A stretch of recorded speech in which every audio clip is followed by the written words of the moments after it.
Bienvenue pour un nouveau numéro de 76 Le Mag, le magazine tout en images du département de la Seine-Maritime. Et oui, c'est le dernier numéro de l'année, une 20e émission qui va revenir sur les moments forts de cette année 2023. Nous les revivrons au travers de nos rubriques phares qui rythment notre émission mensuelle.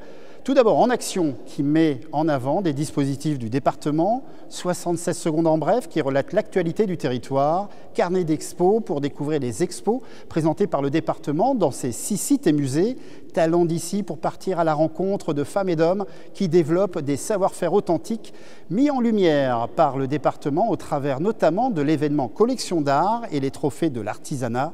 Culture Mix, et oui, une pause musicale avec un panorama musical justement des artistes que nous avons pu rencontrer cette année et enfin reportage, un résumé des événements marquants de l'année soutenus par le département. Allez, vous êtes prêts, c'est parti pour la rétro en images de cette année 2023. On commence par 76 secondes en bref, la rubrique qui rythme l'actualité du département du 76 Le Mag. En voici un petit résumé, cette fois-ci en un peu plus de 76 secondes.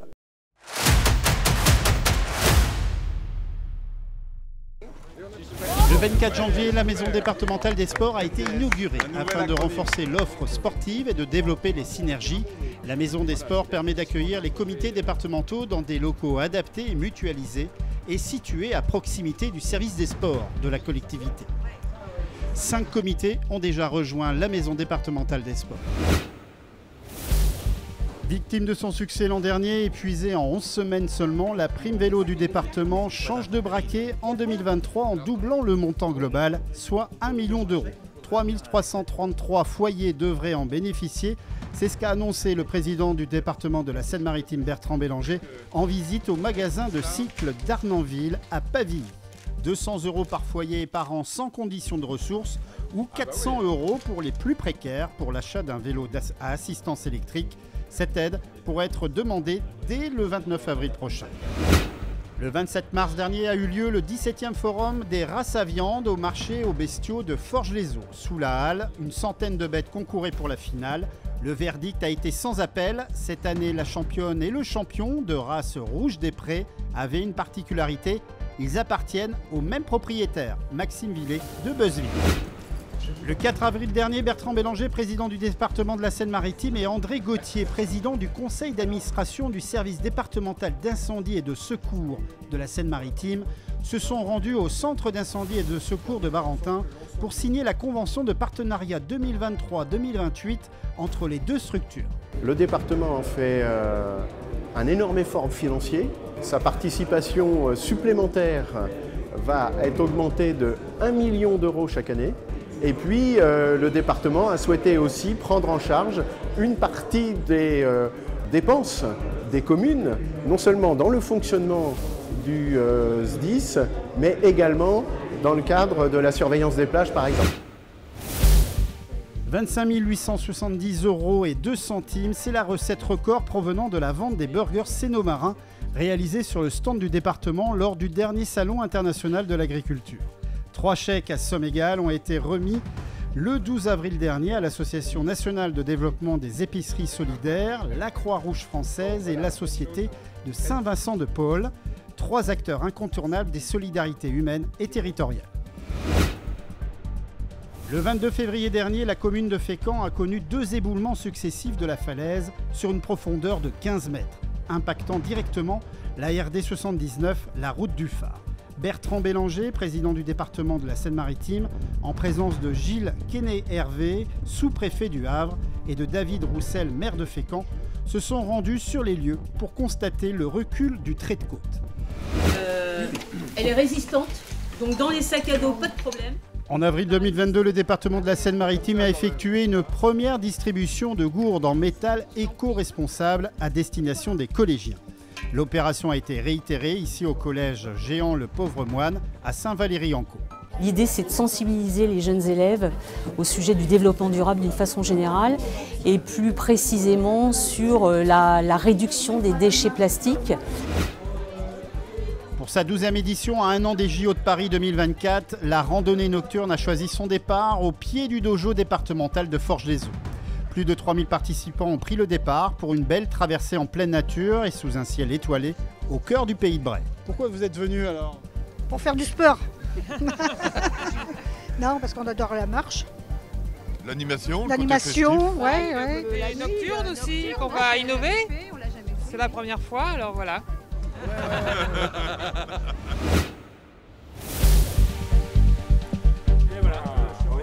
Le 29 août dernier, un nouveau tronçon du GR21 a été inauguré. Ce nouveau chemin sécurisé d'environ 3,5 km se trouve entre deux brèches naturelles, la Valleuse du Curé et d'Étigues, sur les traces de l'ancien sentier des douaniers. Avant on pouvait passer, mais sauf que là, les escaliers que vous voyez derrière moi ou devant moi, en fait c'était une longue glissade. Voilà, on descendait sur les fesses ou on montait tout en glissant. Donc là, ça a changé. Et puis après, on ne passe plus au bord de la falaise. On passe dans les prés. On a mis des portillons qui permettent d'aller circuler, marcher avec les vaches et qui nous permettent de faire passer les gens en toute sécurité à une quinzaine de mètres du bord du rivage. Le vendredi 1er septembre, la ministre de la Culture, Rima Abdul Malak, s'est rendue à la médiathèque départementale de la Seine-Maritime. Une visite pour mettre l'accent sur l'importance de la lecture publique. C'est une priorité absolue du ministère de la Culture. Éric Orsena avait été missionné pour faire un rapport sur les bibliothèques. On en a déployé un plan en 2 axes. Ouvrir plus, c'est-à-dire étendre les horaires d'ouverture, ouvrir le dimanche, accompagner les collectivités qui veulent ouvrir plus pour accueillir plus de public et ouvrir mieux. Et là, on en a un magnifique exemple, c'est-à-dire des activités, des animations, des ateliers, un piano qui incite à l'imagination, à la découverte, comme le piano oriental de Zena Abirachet qui est derrière nous. Voilà quelques exemples particulièrement inspirants et j'espère que ça peut aussi donner envie à d'autres médiathèques en France de suivre ce modèle, d'en faire des lieux de vie. Le salon 24 heures pour l'emploi et la formation du Havre a soufflé ses 10 bougies le 28 septembre dernier. Un rendez-vous important pour bien débuter la rentrée pour les jeunes du Havre et de sa périphérie. Au total, plus de 500 postes étaient à pourvoir, tout type de contrat confondus allant du CDI à l'intérim en passant par l'alternance. On est un salon complètement généraliste, donc vous avez tout type de secteur confondu, donc vous avez aussi bien de l'industrie, de la santé, de l'informatique et également dans nos centres de formation. C'est à peu près plus de 500 postes qui sont présentés aujourd'hui pour nos candidats et on espère évidemment que chaque candidat qui va venir aujourd'hui va pouvoir trouver l'emploi qu'il recherche. Le jeudi 19 octobre, dans le grand salon de l'Hôtel de Ville du Havre, avait lieu la 4e conférence des ports locaux ayant pour thématique les ports territoriaux face à l'urgence climatique. Le département de la Seine-Maritime poursuit la réflexion engagée par chacun des acteurs littoraux et portuaires à propos des leviers d'action existants. Il faut qu'on s'adapte, on va adapter nos infrastructures, mais on ne peut pas effectivement les déplacer. Et je ne voudrais pas que nos ports deviennent des zones tampons ou qui apporteraient des fausses solutions, parce que nos ports sont des ports qui portent le développement économique de nos territoires et il faut effectivement les protéger. Face à la précarité menstruelle, le Conseil départemental a voté en juin dernier la mise à disposition de protections périodiques aux 22 collèges volontaires pour cette expérimentation, dont le collège André Rimbaud de Doudeville fait partie. Il y a 17% des femmes qui ne peuvent pas accéder au fait de pouvoir acheter des protections, alors que ce soit tampons ou serviettes.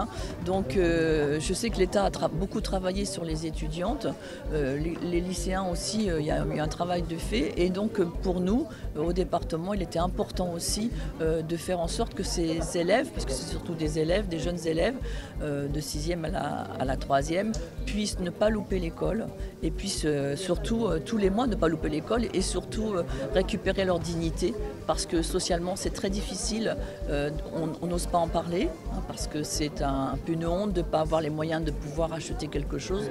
Donc ça apporte un discrédit sur ces enfants, ça les met dans une souffrance qui est supplémentaire et puis louper l'école c'est aussi perdre des chances d'égalité de traitement et de chances dans la vie de tous les jours et dans la vie scolaire. Et voilà.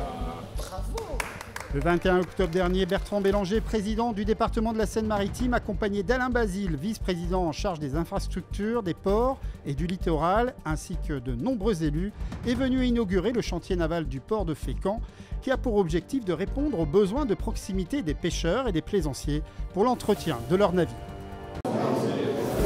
100 000 abonnés à la fibre optique, challenge relevé pour un engagement tenu. Le réseau d'initiatives publiques de Seine-Maritime numérique a tenu l'engagement pris en 2017.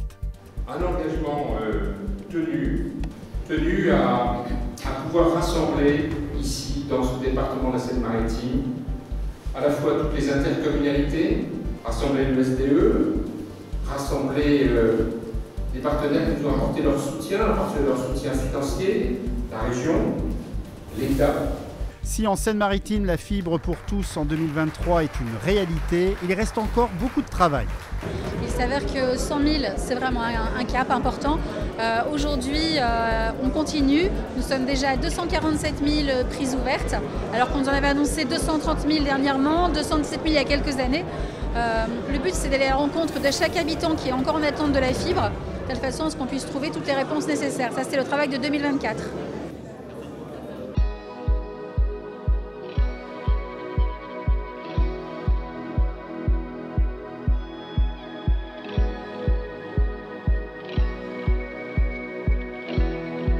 La culture et le patrimoine séno-marin relèvent des compétences du département de la Seine-Maritime, qui gère 6 sites et musées et organise des événements culturels et différentes expositions. Cette année, le programme a été une nouvelle fois très riche, avec près d'une dizaine d'expositions, comme au musée Victor Hugo, à Rive-en-Seine, l'exposition L'année terrible, organisée à l'occasion des 150 ans de la parution du recueil de poèmes de l'écrivain français. Et au château de Martinville, l'exposition Le trousseau de mariage qui nous fait partir à la découverte d'une tradition datant du Moyen-Âge. Ou encore à l'abbatiale de l'abbaye Saint-Georges de Beaucherville, inspiration au potager de Franck Hamel, un photographe qui sublime les fruits et les légumes du potager par la lumière naturelle de l'instant. L'avantage de la lumière du jour, c'est qu'elle est magnifique, et elle apporte énormément de poésie à l'image. L'inconvénient, c'est qu'elle est éphémère, donc elle bouge sans arrêt. Donc c'est vrai qu'il faut réussir à la capter au bon moment. Une lumière du midi peut être très dure, avec des ondes très marquées, une lumière très dense, très contrastée, qui peut correspondre à un type d'image. Mais on peut aussi avoir un ciel couvert et du coup des ombres très douces qui peut aussi être très intéressant pour d'autres types d'images. On arrive toujours à faire une image, mais elle sera différente selon le moment de la journée, selon la saison. Il y a aussi une exposition qui joue les prolongations de côté de l'abbaye de Jumièges, le Spleen d'Ulysse de Nikos Aliagas, qui propose un voyage visuel et spirituel au travers d'une série de photos en noir et blanc. Nikos Aliagas s'empare du mythe d'Ulysse sur les thèmes de la mer, de l'exploration et du voyage. Chaque photographie témoigne d'une histoire rythmée par l'instant de la prise de vue. Cet homme ne me juge pas et je ne le juge pas non plus. Il est assis sur la terrasse d'un café. Je vois pour la première fois, je ne l'avais pas remarqué, mon ombre lorsque je m'abaisse comme ça pour essayer d'être à la hauteur de son visage lorsque je le photographie. Nous sommes au mois de mai 2017, une semaine après la mort de mon père.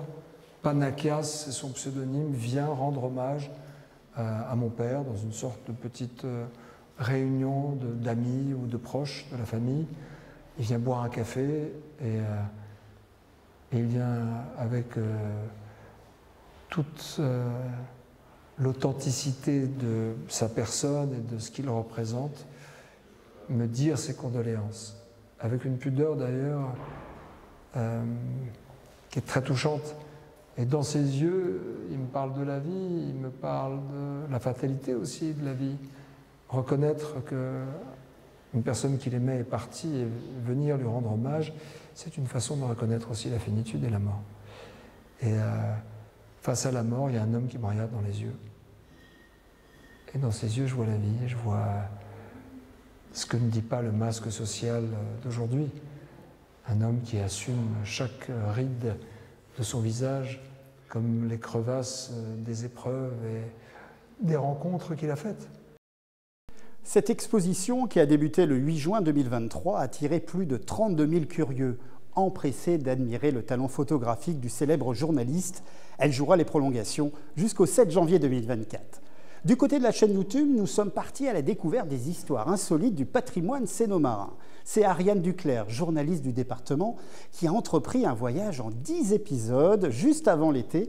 Nous avons appris pourquoi le Tré s'appelle le Tré, nous avons pu découvrir le mystère du Latam 47, l'histoire du grenier à sel de la Bouille, la chapelle du Bout du Vent d'Orthoville, le manoir du hameau de Génoté qui abrite de nombreuses légendes, les passionnés qui font renaître les vignes sur les coteaux de la Seine, 5 siècles sur le sentier des moines dans la forêt de Bretonne, les troglodytes d'Orival ou encore l'histoire qui fait parler les murs à Watteville-la-Rue, les secrets de la tourbe à l'espace naturel sensible de la tourbière d'Orthoville.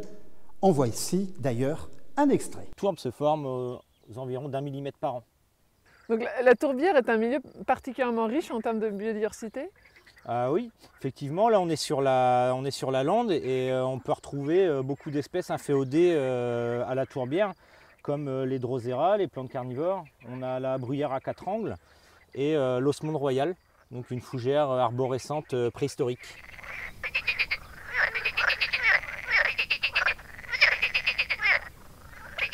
Plus de 1500 espèces ont été recensées sur cette tourbière, dont quelques 400 espèces végétales, des mousses, des champignons. Et cette zone humide apporte également de précieux services puisqu'elle permet de capter le carbone, elle filtre l'eau aussi et elle sert d'éponge pour prévenir les inondations. Voilà, autant dire que c'est un lieu rare et passionnant qu'il faut aller découvrir de toute urgence.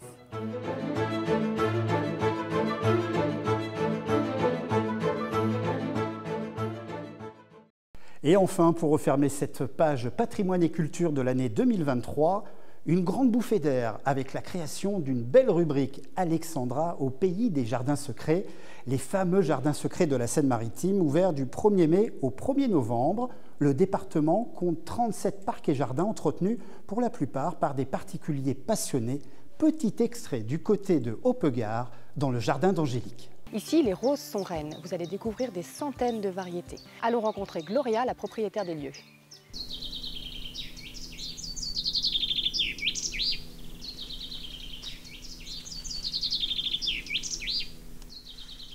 Bonjour Gloria.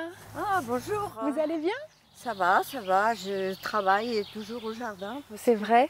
Il y a beaucoup à faire, oui. Oui. Il y a des grands orages, alors l'hydrangea à il est magnifique. Hein.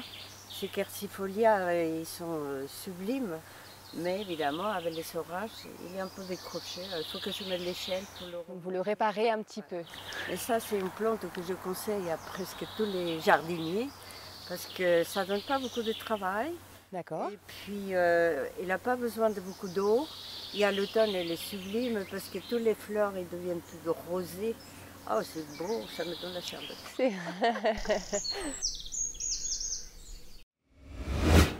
Le département est en action toute l'année au travers de dispositifs qui sont votés ici, dans cet hémicycle, par les 70 conseillers départementaux sous la présidence de Bertrand Bélanger.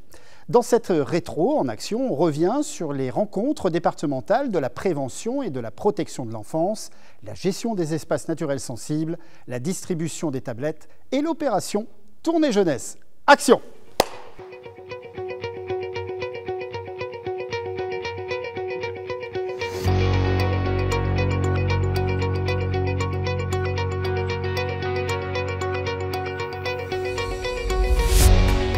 L'impulsion du président du département, nous avons souhaité que 2023 soit l'année de la prévention et de la protection de l'enfance en lançant les rencontres départementales de prévention et de protection de l'enfance. C'était une année importante pour nous.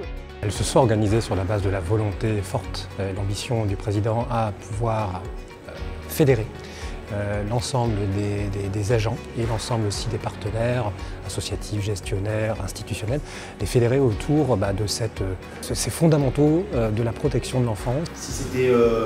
Nous avons pu réfléchir toute l'année à comment on allait construire ces rencontres départementales, ces rencontres avec l'ensemble des milieux professionnels, qu'ils soient du soin, qu'ils soient de l'insertion, qu'ils soient de la justice, pour travailler ensemble parce qu'aujourd'hui nous avons besoin collectivement de nous réinventer.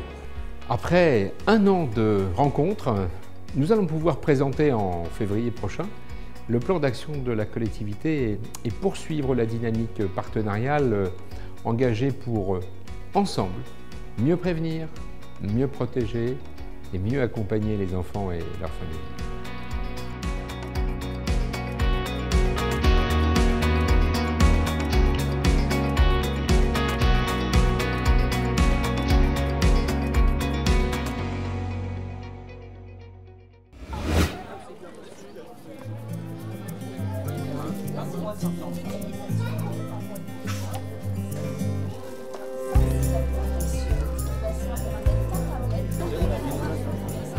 Nous sommes au collège René Coty à Auffay Val-de-Scie pour distribuer évidemment les tablettes pour la 2e année. Tu as la tablette, et tu as... C'est une première en France.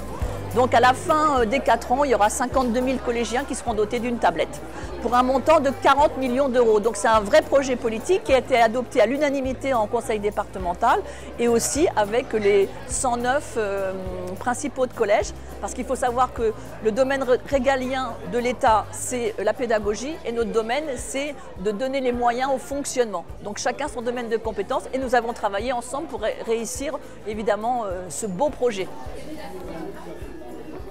C'est simplement une forme d'équité sociale et territoriale. Ça veut dire que tous les enfants, dans 2 ans maintenant, seront équipés d'un équipement numérique mobile, une tablette, pour s'en servir évidemment à l'école, mais aussi chez eux. Les enfants font très attention à leur tablette. Il y a moins d'1% de casse. D'abord, si elle est volée, elle est bloquée à distance, donc ça ne vaut pas trop le coup de la voler. Et les casses sont peu nombreux. Je leur souhaite une bonne rentrée et une bonne utilisation avec intelligence et pertinence. La tournée jeunesse organisée par le département, la Caisse d'allocation familiale et l'éducation nationale a eu lieu à l'hôtel du département le mercredi 4 octobre 2023. Destinée aux 11-25 ans, elle a pour objectif de valoriser les jeunes et de promouvoir les dispositifs qui leur sont dédiés. Merci pour ce moment, c'est très agréable et très dynamisant de le faire ici au milieu effectivement d'un forum, d'un salon de rencontre organisé par le département pour que les jeunes effectivement puissent s'emparer de leur société au regard des engagements qui sont les leurs.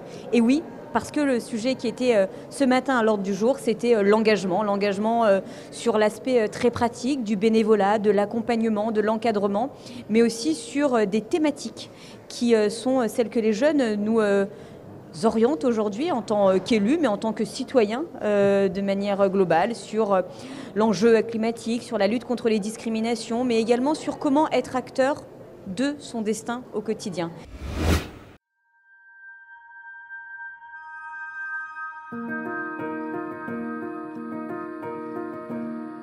Préserver et valoriser le patrimoine naturel des espaces naturels sensibles est une compétence exclusive des départements. Nichée au sein de la vallée de la Seine et bordant le fleuve, la tourbière d'Orthoville est un écrin de verdure et l'un des sites les plus riches de Normandie en termes de surface, 200 hectares, et de biodiversité. Une tourbière est une zone humide où l'eau qui stagne en permanence offre un refuge idéal à une faune et à une flore exceptionnelles, une signature d'intérêt écologique. La tourbière d'Orthoville fait partie depuis 2005 des 29 sites désignés ENS du département de la Seine-Maritime pour leur intérêt écologique et paysager, auxquels s'ajoutent 9 espaces forestiers pour une surface totale de 2700 hectares de zones protégées. La mission de préservation portée par le département est assurée en partenariat avec plus de 140 acteurs qui participent tous les ans à une centaine d'actions comme la création d'aménagements pédestres, le travail de recensement de plus de 3000 espèces animales et végétales ou encore des opérations d'éco-pâturage. Préservés mais aussi valorisés, sur les 29 ENS, 22 sont ouverts au public. Plusieurs dizaines de milliers de personnes fréquentent ces sites chaque année et plus de 5000 personnes participent à près de 200 sorties nature encadrées par la direction de l'environnement du département et du Conservatoire du littoral. À travers son action dans les espaces naturels sensibles, le département de la Seine-Maritime agit pour la préservation des milieux naturels et de la biodiversité, leur gestion et leur valorisation.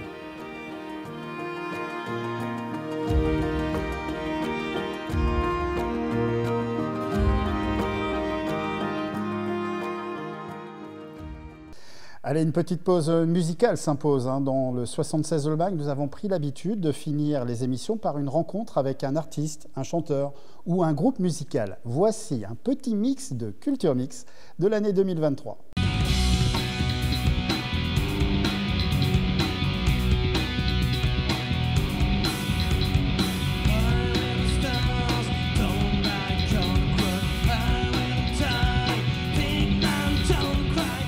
Il y a quand même beaucoup d'autres influences, par exemple avec Gilles le bassiste. Lui il aime beaucoup des groupes comme Incubus, les Red Hot, des choses comme ça, donc ça amène vraiment une couleur un peu différente dans notre son. On écoute aussi un peu de métal, tu vois, on ne rechigne pas à écouter des groupes comme Massisteria, des choses comme ça. Même si c'est pas vraiment notre influence dans notre musique, il y a forcément toujours des petites choses qu'on repique et qu'on utilise.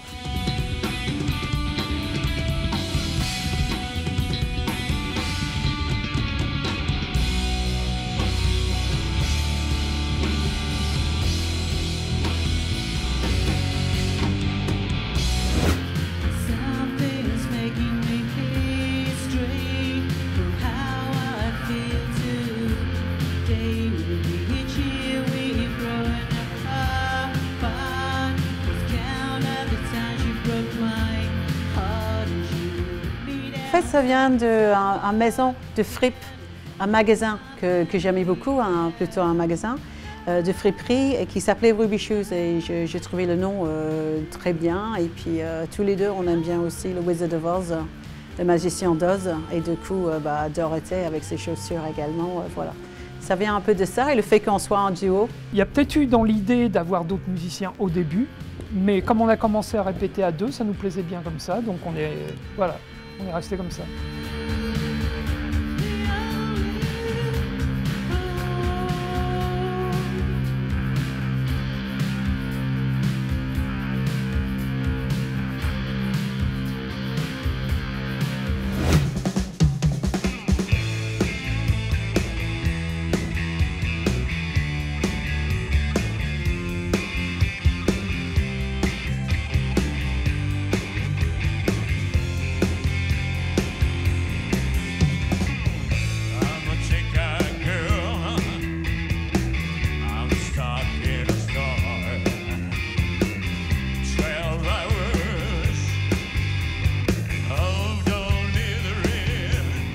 C'est pas d'hier, c'est précisément de 1980, pour être très clair.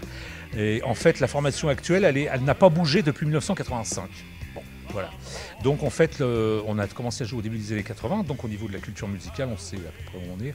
Entre le hard rock, le punk rock, tout ça émergent, les concerts des Anglais qui viennent chez nous et des Américains, on a été complètement imprégnés par tout ça.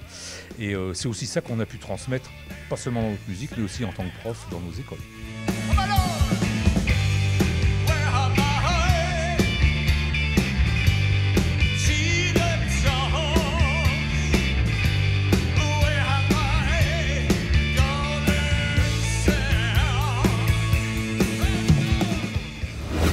Entre deux chaussettes, entre deux couleurs, entre deux recettes, entre deux coups de cœur, ne me demande pas de choisir, me demande pas de te dire. Ce titre parle de ma difficulté à faire des choix dans la vie. C'est un vrai trait de caractère chez moi. Et pour tout et n'importe quoi, je peux mettre 30 minutes à choisir entre des pépitos ou des BN. Enfin, c'est infernal. Depuis tout petit, je mettais 3 plombs à choisir une paire de chaussettes, mais véritablement. Et donc, on a trouvé ça rigolo d'en faire une chanson. C'est ce qui me caractérise vraiment. C'est pour ça que je sais pas. C'est toujours ça, une de mes phrases récurrentes. Je sais pas. Tu ne vois pas qu'il y a trop de questions. Le département de la Seine-Maritime apporte son soutien aux artisans sénomarins à travers différents événements comme collection d'art et les trophées de l'artisanat. Un petit clin d'œil au pavillon des terres de Christelle Cadoré, artisan d'art de Saint-Martin de Beaucherville, qui a participé à la 7e édition de collection d'art, mais surtout qui détient aussi le record de vues sur notre chaîne YouTube.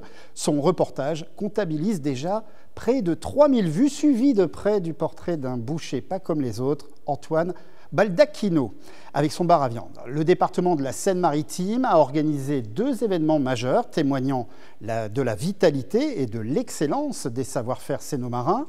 Tout d'abord, Collection d'art, qui a fêté sa 7e édition et qui avait comme invité d'honneur le château Malmaison et l'école du Perret. Un rendez-vous organisé dans un écrin prestigieux, l'abbatiale Saint-Ouen, à Rouen. La 11e édition des trophées de l'artisanat et du commerce qui a été organisée à l'hôtel du département le 20 novembre dernier. Une année record qui a vu la participation de plus de 50 artisans. 5 trophées durant la soirée ont été décernés. Pour le plaisir des yeux, voici quelques gestes de ces artisans passionnés que nous avons rencontrés cette année. C'est un verre qui résiste très bien au choc thermique, donc on va pouvoir le retravailler de différentes façons.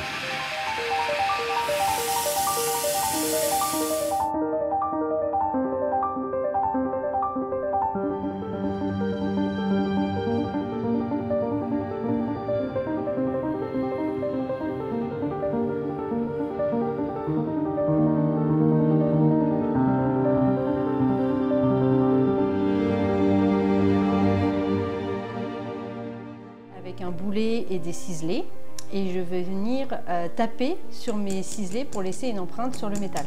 En fait, ça me permet de dessiner en fait, sur le métal et donner des effets de matière.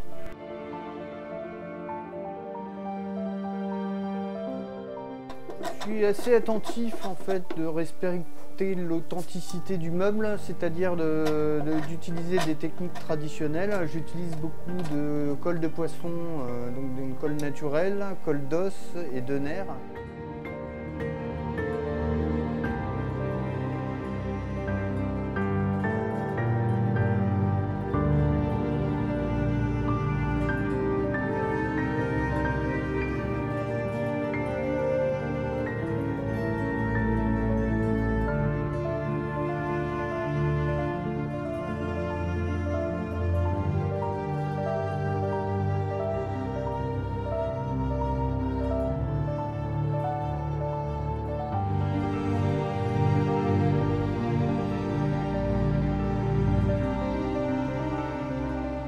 La cire va pénétrer dans toutes les interstices ici et on va donc laisser sécher un petit moment et ensuite avec l'aide d'un fer appliquer la cire en la chauffant pour qu'elle pénètre bien partout et qu'elle fixe les écailles.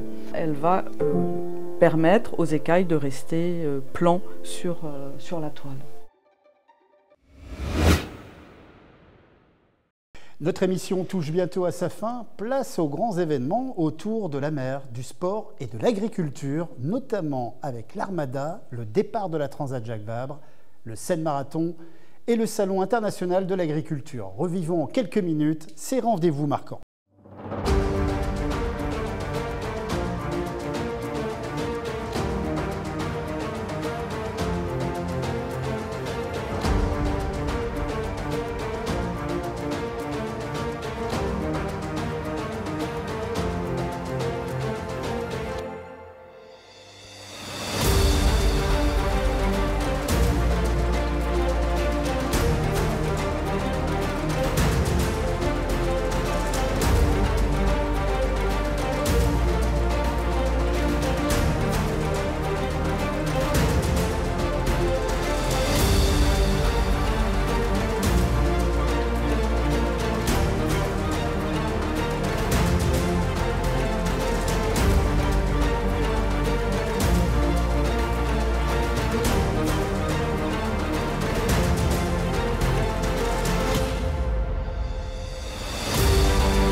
Un peu la même course que l'année dernière, là j'étais encore plus en forme que l'année dernière, donc c'est toujours agréable de courir à Rouen et ouais, je gagne encore cette année. Une jolie robe à cajou sans tache, des poils longs et frisés, des cornes en forme de lyre. Voici Ovalie, la vache égérie de la 59e édition du Salon international de l'agriculture. Elle pèse 800 kg et vient du Puy-de-Dôme. Elle a 5 ans, elle est issue de la race Salers. Elle est la fierté de l'élevage français. Lui n'a rien à lui envier. Il est généreux, à forte valeur ajoutée. Il a quelques minutes, il vient d'être cuisiné avec beaucoup de délicatesse et surtout avec des produits locaux sénomarins. Voici le burger gourmand et solidaire de Seine-Maritime. Dans un premier temps, un pain burger avec une farine locale. Vous avez une sauce qui est faite maison, suivie d'un morceau de salade, d'un steak haché et un morceau de fromage, qui est aussi de notre région, soit d'une tome de Bresse, soit d'un Neufchâtel. Et le tout pour 10 € avec un paquet de chips qui est reversé aux associations, bien sûr. Il faut de l'énergie, il faut arriver à les vendre, nos petits burgers. On a 300 burgers à vendre pour aujourd'hui. Faites-nous plaisir, prenez notre petit burger solidaire. Le département de la Seine-Maritime a donc choisi de faire la part belle au savoir-faire culinaire et à la générosité des cuisiniers qui aiment les bons produits du département comme les producteurs de talent qui les produisent. Omniprésents sur le stand, ils attirent les médias qui n'hésitent pas à goûter eux-mêmes ce qu'ils viennent de filmer. Avec la caméra, c'est plus difficile. Je dois attendre d'avoir fini la séquence. Mais oui, globalement, on essaye de goûter, ne serait-ce que pour avoir une opinion à soi des produits qu'on filme. Du côté des animaux, la Seine-Maritime ne reste pas en reste. Différentes races seront présentées lors de concours. 4 vaches normandes sénomarines s'apprêtent à représenter le département. Paillette, rouennaise, Haut-de-Mai et pour sa première participation, la splendide Pirouette, une première aussi pour son propriétaire Vincent Anquetil d'Allouville-Bellefosse. Elle a eu 3 ans en décembre et son veau, elle avait né avant ses 3 ans au mois d'octobre. Donc elle a rempli les critères pour être inscrite et être titulaire. Donc on est une bonne fierté pour nous. Attention s'il vous plaît, mettez-vous sur le côté, laissez de la place. C'est l'heure du concours, c'est l'heure de rentrer sur le ring. Après une traversée héroïque des allées du salon et quelques contrôles vétérinaires, Pirouette avec son propriétaire rentre en scène. Ils ont quelques minutes pour convaincre avant que le verdict tombe. Allez, mesdames, messieurs, pas peur, on applaudit, on met de l'ambiance. Et en voilà une. Et en voilà 2. Et en voilà 3. Ce ne sera pas pour cette fois-ci, mais Pirouette et Vincent terminent au pied du podium. C'est quand même une belle fierté, on va dire. Franchement, il y a toujours un petit peu de déception parce que bon, le podium, c'est le podium. Mais on est content, franchement, que des bons souvenirs. Et les concurrentes avaient plus de viande, plus charpentée, des belles mamelles. Elle a une très très belle mamelle, mais on va dire, après, je pense que c'est peut-être l'âge, la charpente qui a joué un peu en sa défaveur, on va dire. Retour sur le stand, une visite officielle éclair du maire du Havre, Édouard Philippe, le temps de déguster une glace. En cuisine, c'est le rush. Chef de file des solidarités, le département de la Seine-Maritime a d'ores et déjà réussi son pari en alliant gourmandise et bonne action. Ici, pendant une dizaine de jours, on va produire plus de 2000 burgers, c'est l'objectif, et une trentaine de producteurs sénomarins se succéderont jusqu'à dimanche sur ce stand pour faire découvrir leur philosophie, leur savoir-faire et toute la richesse de notre contrée où l'agriculture est reine.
Voilà, la rétro 2023 est terminée. Regardons maintenant devant nous vers l'année 2024 qui sera l'année des Jeux Olympiques et du handicap pour le département. Je vous souhaite à toutes et à tous de bonnes fêtes de fin d'année. Profitez bien et à l'année prochaine pour de nouvelles aventures.